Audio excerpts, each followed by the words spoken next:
So here are 5 facts about Canada that are kind of sad. Not sad in the sense of war, poverty, or genocide, but more sad in the sense of things that when you hear them, you just kind of go, oh.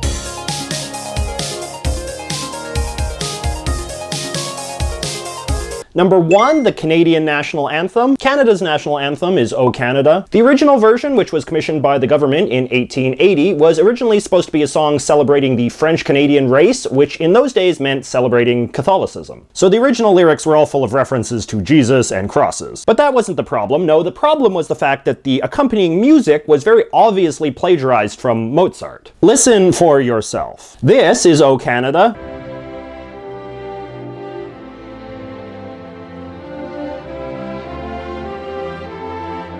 And this is Mozart's March of the Priests from the Magic Flute.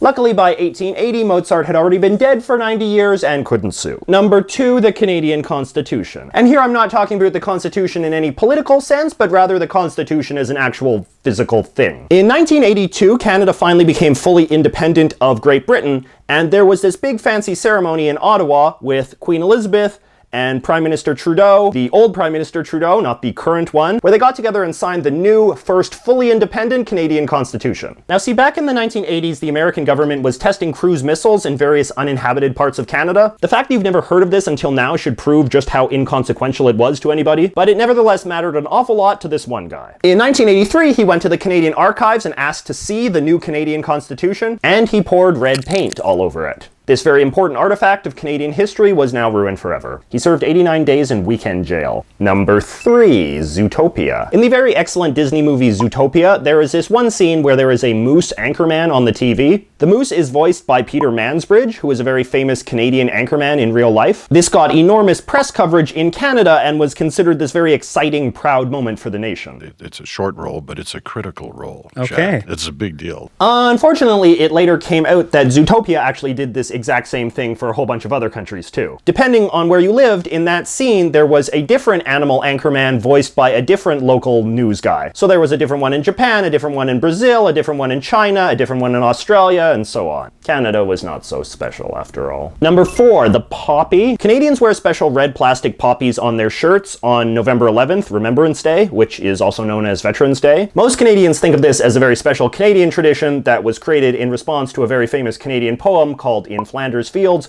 written by a Canadian World War I soldier named Lieutenant Colonel John McCrae. Major John McCrae, surgeon, born and raised in Guelph, Ontario. Poppies.